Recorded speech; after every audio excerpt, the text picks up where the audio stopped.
What's up, guys? We are live back with a roll call. Uh, Hard at Work Football League from Tradition Sports Online, joined by Danny and Brenton tonight. Uh, what's up, guys? Not much, just sitting at home, waiting on pizza. Enjoying this very hot Sunday. I'm not talking about the ice cream either. It is hot. I mowed today and I ridiculously hated it. It was very hot and just dreaded that crap. So, but hey, we are less than a week away from what is it, 4 days till early access and about 9 till Madden EA 16 comes out. Are y'all excited? Oh man, I can't contain the hype. Like I'm more than ready to get this started already. Yeah, man, the hype is real. I've been sucking up every video I can find on the internet. Yeah, definitely. The videos have been interesting. I know that stream today from, what was his name? Recalibrates. Calibrates on twitch.tv. Check him out. He's been streaming all day, playing some weaker teams, getting into some good things. So let's start off with talking about some new things that we learned over the past few days. The CFM tools. Let's start with the owner funds that we learned about. They have announced that you can add $5 million increments to owners. So, therefore, I mean, what do you but think about that? before we get on that, actually, let's just touch on the owner mode itself. As everybody knows, this past cycle, we didn't get to do owner mode because it was broke. That's the easiest way to put it. So we did coach mode. So owner mode itself is actually going to add a completely different element to the entire cycle. People aren't used to having to manage ticket prices, make as much money as possible as being an owner. So not only are you going to have to worry about putting the best football team on the field each week, you're going to have to worry about making money every possible week. It's a different element that a lot of people, I know firsthand, I don't actually play owner mode that much. So in and of itself, it'll be a completely new element for me.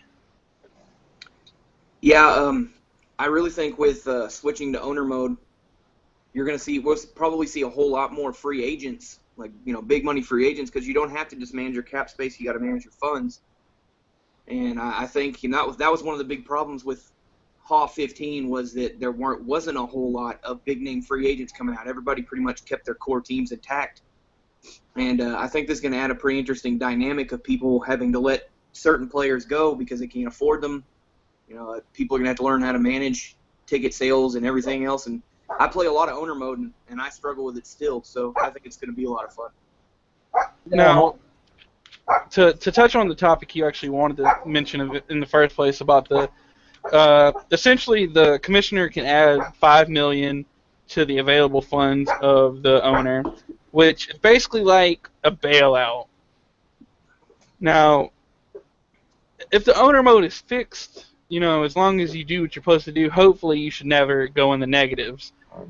But what happens is Keller will have the option if a user does go in the negatives. I think if you go in the negatives, you're not allowed to give signing bonus. There's some issue that comes up where you can't give signing bonus because you don't have any money in your pockets, so to speak. Yeah. There's the issue that comes up of being able to re-sign your roster. So Keller will have the option. It's not something he has to do, but he'll have the option to get their available funds back to the right level where they can put signing bonuses out there. Yeah, I know last year in my offline franchise mode, I struggled, even winning games and going to playoffs, I struggled to stay in the positives. In the away games, man, you would lose almost half the money you would earn on home games, and hopefully, I don't know exactly what was broke with the mode that people were complaining about, but I know that was a huge letdown to me. Is I struggled to keep that money in the bank. So, what exactly was broke with owner mode? If you From what I heard, like the smaller market teams didn't make enough money to be able to keep their available funds up to where it needed to be to re-sign players.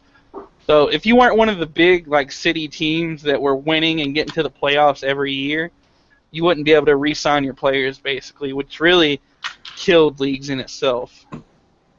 Yeah, that's what I was struggling with. Tennessee, I played only about 3 years with them, and I just gave up because I guess that was the reason. I didn't realize it was broke. So, Now, the main question that'll come up with being able to add funds to people is it something that you can do freely, or is it something that should be used rarely? Like, how do you decide, like, can you just bail out a bad owner just because he's not learning what he has to do? Or do you only use it when, say, somebody takes over a team that is already in the negative funds? Like, how do you come up with the right decision of how you use that tool? Well, see, the problem with that is that's in essence is the hardest part of being a commissioner. I would imagine is having to make those kind of calls, just like resetting cap penalties or anything else. I don't really know how Keller's going to handle that. I guess if I was going to handle it, I would say that I would probably only bail people out, new owners or something, because if you mismanaged your cap, that's your own problem. But I'm sure there could be extenuating circumstances. Because in theory, that's the whole point of owner mode is learning how to take care of your money. So if you don't take care of your money properly, and it's not a game issue, and you go in the negatives, you should have to suffer the consequences of losing people off your roster, because that's what happens. So I think it's a fine line of deciding when it's okay to use that tool and when it's not. yeah, you definitely don't want to punish a new owner that's come in, especially someone who taking over a team that, say, is almost near the negative or needs some bailout money. Because then they come in and the other team may have already cut all their superstars that have huge contracts, and that team's going to be fucked to begin with. So you definitely have to look at that and bail them people out to give them a fresh start. But there's got to be a thin line for current owners to keep them from having to cut their whole team. Maybe give them one bailout. There's always ways to do it. That's Keller's call. So hopefully, if we do owner mode, nobody sucks and suffers a team down to no money. But it's always bound to happen with somebody. So Yeah, it's one of those things where hopefully it's not an issue that comes up too much. We do seem to have a lot of smart people, I would like to imagine, in the league. But the real thing is how many people actually have experience with owner mode. And that's something that we'll see for the first time this cycle, and I think will add a really interesting twist. Now, while we're on the subject of commissioner tools, actually, something I wanted to talk to you about is the Sim-A-Win option that a lot of people in general are very happy is getting added to Connected Franchise. Now, basically, the way I've understood it, the way I've read it, is a commissioner has the ability to sim any game and set who wins the game. Now, how the game is simulated is the game is simulated. If the team that's supposed to win doesn't win, the game will be simulated again until the right team wins. No matter how many times that takes, that's how it works.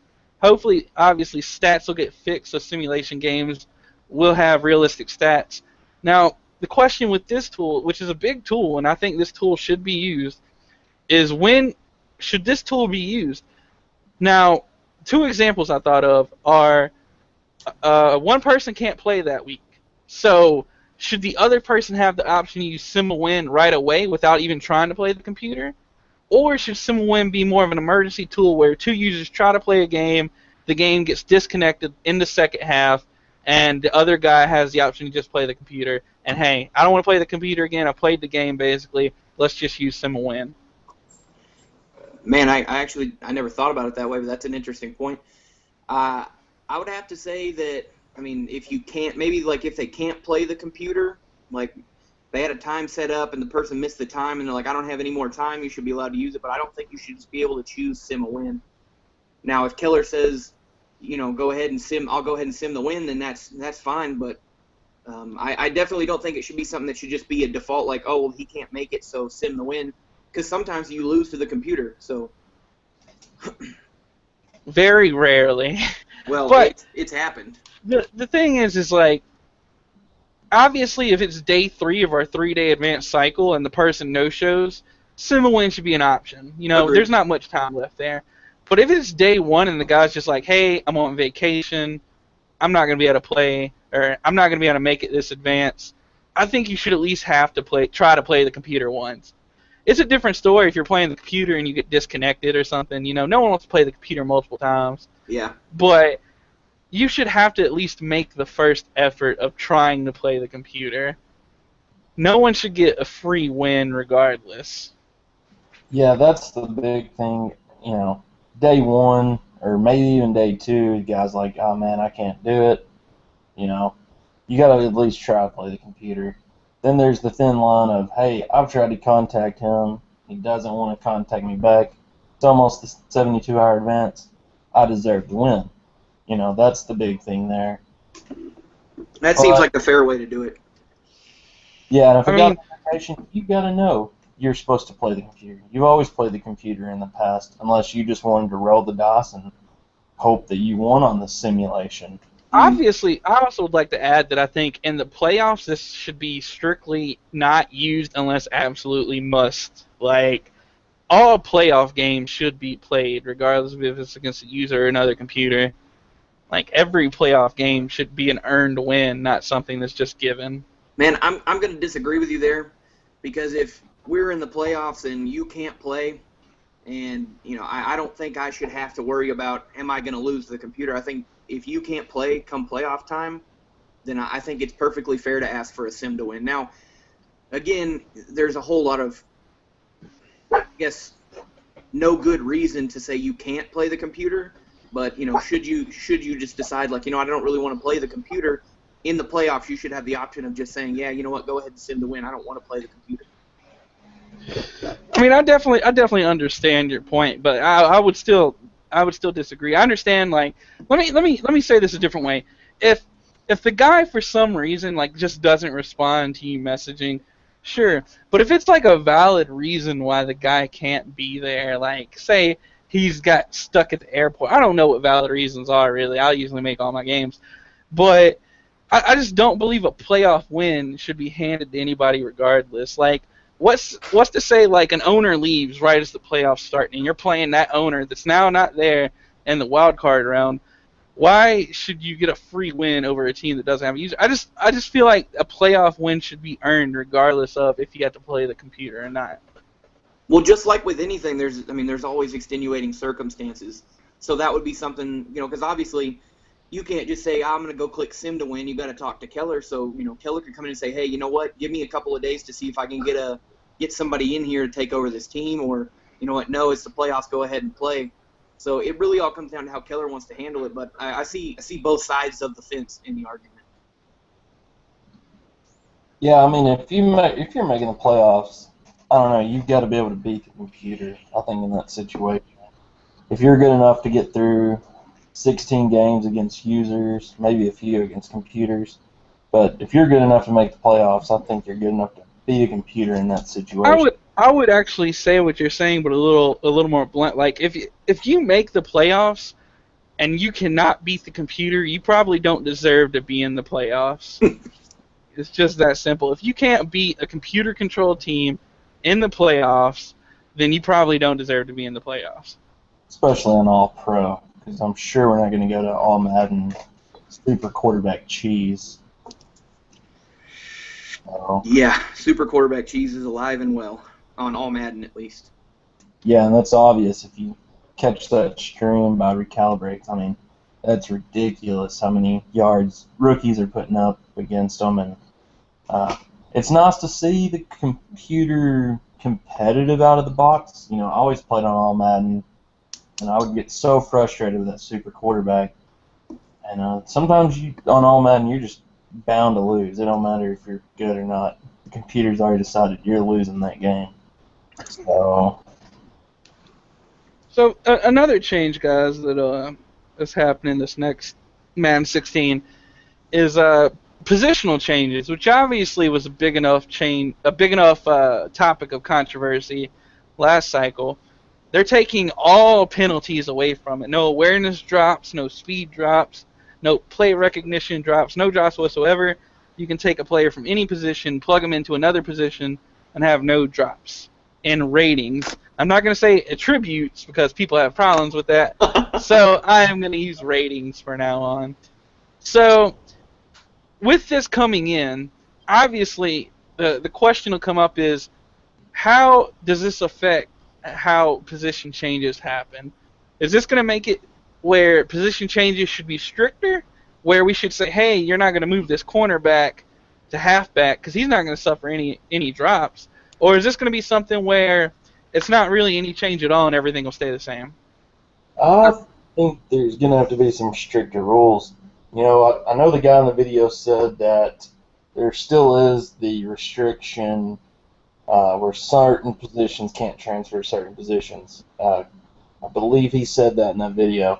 But I think with our commissioner set rules on position changes, we have to look into it and say, all right, you can't take a wide receiver who only has 48 throw accuracy and throw power and put him at quarterback because you want to run some read option cheese. You know, that's stuff you got to look at.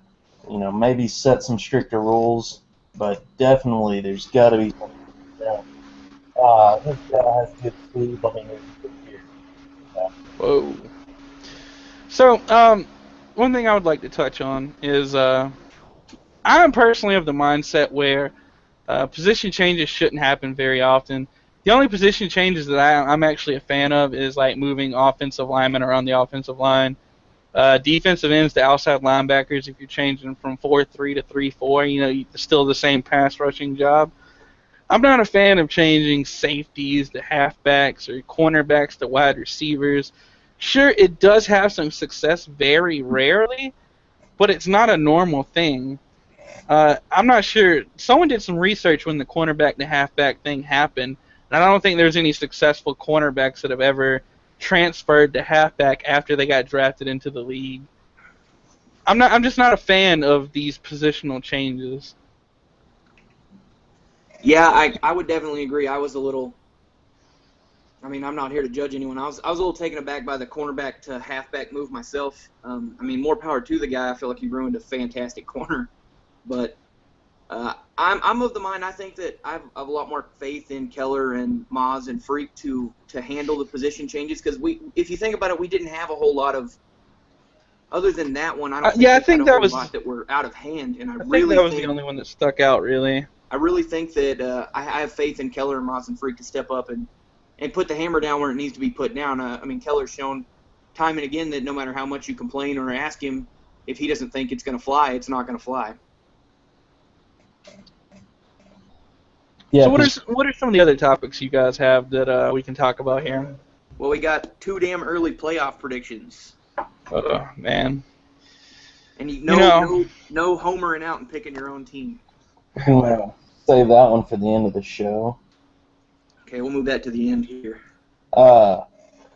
Penalties and how they this year. You know, now we have the penalty ratings for each player. If I pull up my spreadsheet here, let's go in. Did they actually have that on the spreadsheet? That is what I'm looking. I don't think they did. I think that's more of like a trait as opposed to an actual. It is a trait. I was watching a video of a guy making a created character the other day, and in the trait screen was penalty. So. Yeah. I mean, this will be one of the things that people love/hate the entire cycle. And the reason I say this is every sim player loves the idea of having penalties in the game. But every Madden player hates when they have a big play killed by a penalty or when they have the other player's drive get extended by a penalty. Obviously, last cycle, the only real penalty we ran into was roughing the passer, basically. But yeah, that was a lot, too. Imagine you've got a guy to 3rd and 21. They throw like a little 6-7 yard pass, and for some reason your corner decides he wants to push the guy before the ball gets there, and it's an automatic first down. Imagine how that's going to affect your mindset after playing such great defense to get them through a 3rd and 21, only for them to have a pass that wouldn't even get a first down because your computer-controlled player decided he wanted to throw a penalty right then. Well, I mean, that's the nature of the beast when it comes to asking for a game to become more simulation. If you want more simulation, these are the kind of things you're going to run into, and that happens in the NFL. So I really think that I know I'm not going to take kindly to screwing up and causing those penalties, and I'm sure I'll rage just as hard as everyone else. But if we want a more simulation game, this is the kind of stuff that has to come. And I'm pretty stoked that holding is finally going to start getting called on offensive lines. That's one thing. People like to come in and max protect and throw the deep bomb, and a lot of the times if the offensive lineman isn't good enough, I've been watching streams and they'll hold, and it gets called every time. Well, maybe not every time, but it gets called with enough frequency that I've seen it a few times, and it's frustrating, but that's just the nature of the beast, I think. I'd be very interested to see if they'll actually have late hits in this game. I know in past Maddens I've had a very, very rare late hit call, but I know in Madden I've seen a lot of plays go out of bounds and then have like big hits afterwards.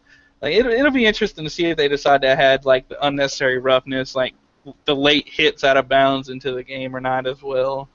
One thing I'd like to see them do is, sometimes your running back, he'll run in the end zone on like a 1 yard line, and then the safety or whatever will come down and hit him after the touchdown's already been called. So I wonder if maybe, because I'm sure it's just like a programming flaw or something, but I wonder if that stuff's going to start getting called. Yeah, that game me and Greatness had, there was a late hit called early in the first quarter out of bounds. So another thing I'm curious about, now that we're actually going to see more penalties, 10 seconds left in a half, offensive penalty. Will it have the runoff or not?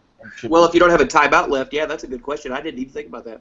Because I would think in a game against, let's say me and you're playing, holding call last 10 seconds, I would honestly think that we should let it run off, take a knee and take the loss.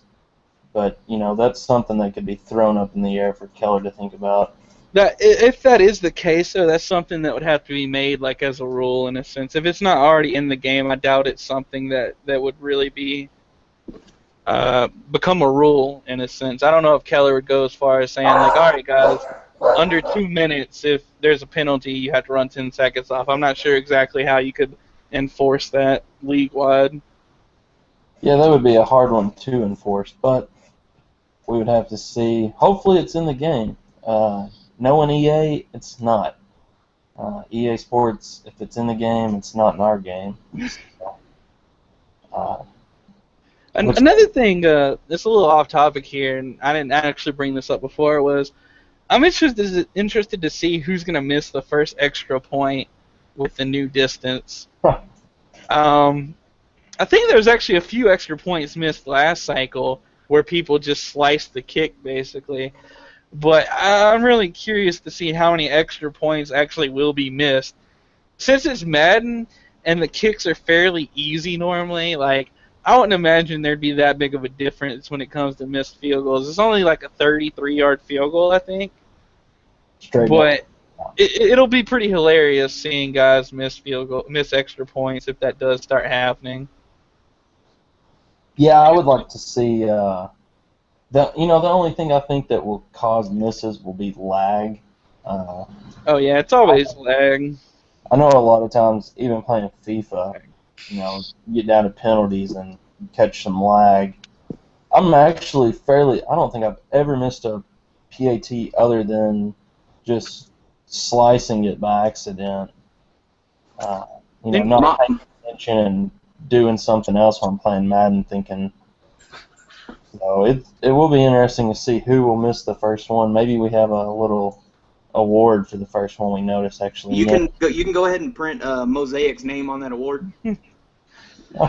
Another thing you have to talk about when you talk about the extra points as well is there's some guys, I'm not going to call any names like Worm out, but like some guys that like to throw around percentages of how much percentage it affects if you go for 2. And I do wonder how many people will try going for 2 more often now, with the excuse being the extra points a certain distance back. Well, I definitely think that there's a valid argument for going for 2 now. I mean, it's definitely a lot more argument than before, but I still think extra points in Madden will pretty much be automatic. Oh yeah, I definitely think so. I don't remember ever seeing anybody miss an extra point. I've seen people miss field goals, but I don't remember ever seeing anyone miss an extra point last cycle. Yeah, I don't think that that you should be able to go for two and it not be considered cheese now, because you're going to see it a lot in the NFL this year. Almost would not doubt seeing maybe. You know, I wouldn't. I don't know. I don't know if that's necessarily true yet. Like I know people have been doing a lot in preseason, but obviously that's preseason. I really think the argument that because it's closer is like the argument that I should be able to blow up my roster because Chip Kelly did it. I think that's how stupid that argument is. Well, there's honestly no telling. Like who's to say we don't get to regular season and like 50% of the teams actually do go for two almost every time. I think that's going to be something that we don't find out until after the actual regular season starts. But on a personal level, I will not be going for two very often. Like I will just take the extra point and kick the ball off. Yeah, I'm right there with you. I'm not interested in scoring two for no reason. I'd rather take the free 1 point. Yeah, I agree with that. I'm right there in that boat. Not risking it. Now, I know we have the playoff predictions left, but was there anything else that I was forgetting about that we haven't really gone over yet? Yeah, we got legacy players. Oof. This is a hot topic. To be or not to be, as they said. A very sensitive topic around the league for different reasons. You've got users that aren't getting legacy players. You've got the seasoned vets who are getting legacy players. You have the legacy players that are going to have to get nerfed, and then you have legacy players that might not have to get nerfed. It's a very touchy situation, a lot of work involved in it. Obviously, the legacy players was supposed to be a reward for people that stayed here for a while. I'm on the personal opinion of I could go either way. If we decided not to have legacy players, I would be fine. I wouldn't have much issue with it because I do realize that this is going to be I feel like this is a completely different Madden as opposed to the past. But at the same time, if we got legacy players, I wouldn't complain. You know, it's a free extra player. Why would I complain about that? Yeah, well, I mean, who would complain about that? It's a very touchy situation, and it's something that is going to require a good bit of monitoring and decision making, and people having to live and hopefully not complain too much when their legacy player does get nerfed. See, and I couldn't agree more with you. I think the best thing to do, in my personal opinion, I'm with you on it. Could go either way. I mean, if Keller came out tomorrow and said, guys, this is going to be too much trouble, I'm not going to do the legacy players, I wouldn't complain. I mean, it would suck because I really want my legacy player. But I really think it's one of the things we're just going to have to wait and let it play out. Maybe let Keller and Maz and Freak figure out how they're going to do it and put out the list of the players and look at them. And if everybody's still, super against the idea, then, we can go from there. But I really think everybody should calm down over the whole legacy thing and just see how the whole thing plays out. Yeah, I'm not getting a legacy player, and, I could give two shits less. That's just the way I feel about it. I think it is going to be a lot of trouble for Keller and whoever he's got helping him with it to see if they want to nerf or anything else. But, that's their call. I'm happy either way. I've got a spot in the league, so hopefully everything works out and everybody can be happy. But when there's 32 people in one league, it's hard to make everyone happy. Well, whether it's 32 people or 2 people, every decision is not always going to be right for everybody. I mean, what's good for the goose is not always good for the gander, Correct. That's why you don't make decisions for gooses. Well, I'll try to get better about not making goose decisions, but it's real hard. Yeah. Obviously, no. Everyone will never be happy. That's just that's humans. There's no way for everybody to ever be happy. People are always going to be pissed at each other for no reason whatsoever. But legacy players is a good idea. My personal belief is that we started last year great, but just the time to bring our legacy players over wasn't maybe the best timing with Madden 16 rating changes. So I do believe. See, the hard part is if we do legacy players for this cycle as well, who's to say Madden doesn't look at this game and be like, oh, we got it all wrong, and all these rookies, if rookie draft classes do have like 90 speeds, and then next game comes out next year and they put the speeds back up to where it was in previous years, and you have to boost all these new guys up. It's just it'll see how. I'm interested to see how consistent EA is going to be with Madden games in the near future. Well, see, I think that's an interesting argument, and I would be of the mind at that point that if they're going to keep, if the ratings keep fluctuating back and forth year over year, I could see Keller just killing the legacy player thing altogether. That's just entirely too much time that he has to devote, and he already has a lot on his plate, and trying to add legacy players every year, he has to go in and readjust them. I would definitely say if it fluctuates again and this year's Madden ratings are not the same as next year's, that I would probably be in favor of just canning the idea altogether. Yeah, because I think the guy's name was Peter Moore. He's gone, so who's to say next year what happens with the ratings? Yeah, the rumor is, from what I've heard, is it's going to be a group of people from now on and not just one person. I think the guy's name was actually Donnie Moore. Not 100% about that, though. Yeah, it was Donnie Moore. It'll be interesting to see how a group of people can come to a general consensus on ratings. I don't know if they're going to, say, assign one person 4 teams and that person rates 4 teams, or if they're all going to take a look at each individual person and come to a group consensus. But it'll definitely be an interesting change. Yeah, what would be nice if one of them, let's say they assign one person, all right, you go to look at 40 speed, you look at bench press, and, go through and look at their stats, assign people roles, even if they don't split them up into you take one division, you take another division, blah, blah, blah. It'd be nice to go based on stats and skill set. 40 speed will always be such an interesting rating because I actually got in a somewhat argument, so to say, on Reddit the other day with a guy that said Cameron Wake was faster now than he was when he was 24 years old. Now, I don't know. Maybe that's possible. I don't watch very many Dolphins games, but I just don't see how people can get faster the older they get. Normally, the older you get, obviously, the slower you get.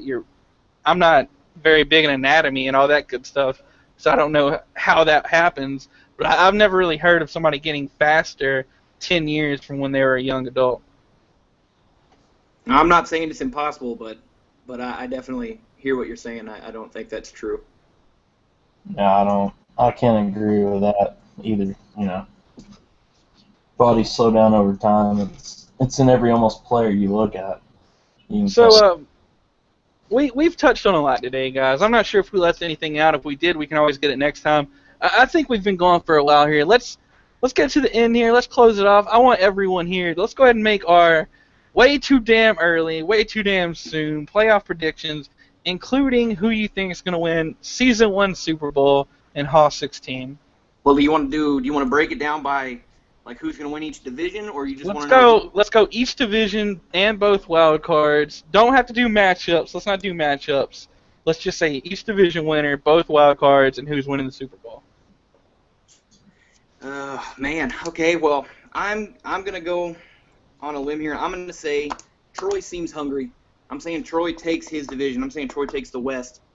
I'm saying Keller takes the AFC East just because, he's Keller. He's proven to be incredibly consistent. And let's see, what do we got? Who are my users in the other divisions, man? In the North, you've got Brian, Freak Skull, Akudo, and possibly Papa Perry if Sir Felger trades. Okay, I'm saying, since this is up in the air kind of, I'm saying if Felger trades, I don't know anything about Perry, I'm going to say Freak runs the table in the North. I'm going to say AFC South. I'm saying RFF with the Texans takes that division. Maybe Worm can take it, but I'm going to say RFF. Wild card, I'm going to throw to either Worm or RFF because both of those guys are incredible. The East, since I can't pick myself, I'm gonna say Fokker just because it's funny. I'm gonna say Big K and the Vikings take the North. I'm saying Greatness takes the South. Sorry, Raunchy. And Coach. I'm saying Maz takes the West with Coach taking the wild card. And I'm saying we're going to have, I'm going to say Falcons-Bills Super Bowl, Season 1. putting too much pressure on me. Now you also have to give the predicted winner of the season 1 Super Bowl. I'm going to say Keller beats you, just because Keller's slow and steady offense wins the race. Listen, I'd just be happy to make it at that point. All the NFC Championship games I've lost. I'll go second, and I'll let I'll let you go last here so you can close out your show. I'm going to make some interesting predictions. I'm actually going to say Arlen wins the AFC East. Good pick. Now, this is questionable. I'm gonna stick with Arlen, but apparently Corey C, who's taken over the Patriots, according to Troy, is like a really, really, really good player. So I could see the Patriots stepping up and yet again dominating that division for the whole cycle. I hope not. I don't want to listen to Keller complain all year. But since I don't know much about Corey C as a player, I'm gonna go with Arlen. I think Arlen and that defensive line with Cameron Wake, Ndamukong Suh, I think they can do work. In the AFC North, I will agree. I think it depends on if Felger stays or not. If Felger stays, Felger wins the division. If Felger leaves, I'm going to give it to Freak Skull as well. This is going to be a kind of bold, but kind of not bold at the same time prediction. I'm going to pick probably the worst team in the AFC South to win it. I do think Horton, great user. I think he'll make enough moves to start the cycle with free agency, with trades, to get his team in a position where he can win. I think Horton takes the South. And lastly, the last division winner, I'm going to give it to Otto and the Broncos. Towards the end of the last cycle, he finally found consistency. I'm pretty sure he was able to win that division the last few times. Troy always seemed to just come up short. I'll give the 2 wild cards in that conference to Troy. And lastly, to RFF. I think that'll be the AFC playoff representatives. NFC, a little bit easier for me.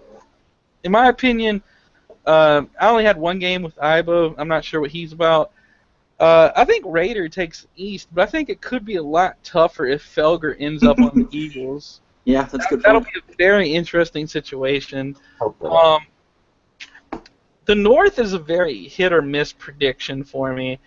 There isn't very many sure things in the North. Big K was pretty inconsistent. I'm going to give the North to Husker and the Packers. It's a great team there. It's hard to unseat the Packers in the North. I'm going to give that to them. The South, since I can't pick myself, I'm going to go with probably the only other argumentative team to probably win it season 1. I'm going to give it to Coach, obviously. NFC West is such a wild card. I'm going to pick Maz being the most inconsistent user in the world. I'm going to say Maz wins that. And the 2 wild cards, I'm actually going to pick Z-Car. Since I can't pick myself, I'm going to say Z-Car will be the first wild card. And the second wild card, I am going to give to... I'm going to give it to Raunchy. I'm going to say 3 NFC South teams make it. I could see 3 NFC South teams making it, and that's the scary thing. Super Bowl, I am going to give the Super Bowl season 1 not to Horton. Horton's not going to win the Super Bowl season 1. You can put that in the record books and just play that every second you want. I'm going to give the season 1 Super Bowl. Oh, it's actually a tough decision. I didn't think about this. I'm going to say RFF and the Texans take it. Who was your pick? I missed it. Who was your pick for the Super Bowl? RFF. Who was in the game? If I had to pick an NFC team, I'd probably have to pick Coach. Cold-blooded. Yeah, I'd probably just have to pick Coach. Proven experience. It's true. That it is. He is a good player. So, I'm new to the league, but there's a few names I've heard years here at TSO. I'm just starting to get to know everyone. So, my way too damn early, I don't know what the hell I'm talking about prediction.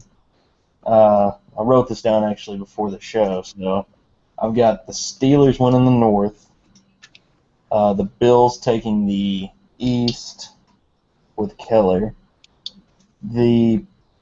where's it at? Broncos winning West, and the Texans winning the South. That one, actually, I thought about Worm taking that, but I think he's got a lot of work to do. Yeah, but Worm can work with nothing. That guy is a solid user.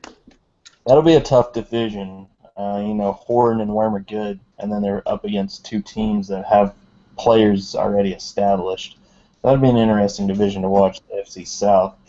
The wild cards, I have the Patriots and the Ravens taking over the wild card spots. That is if Felger stays. I think if Felger leaves, we're fucked over in the NFC East. I couldn't tell you who I'd pick. But so moving on over to the NFC side, I think Husker and the Packers win their division just due to the skill set of already having Aaron Rodgers. You know, they've got the best team in the division. Taking the NFC East, I think Cowboys will win it, even though I couldn't pick myself. I think I'll come up short. I can't play the clutch game, so. And I believe me and Raider play in week 17, so I can see the division coming down to that game. Well, we got to play twice, but I think I play you both times at the end of the year. Correct. Yeah, we're in the last 8.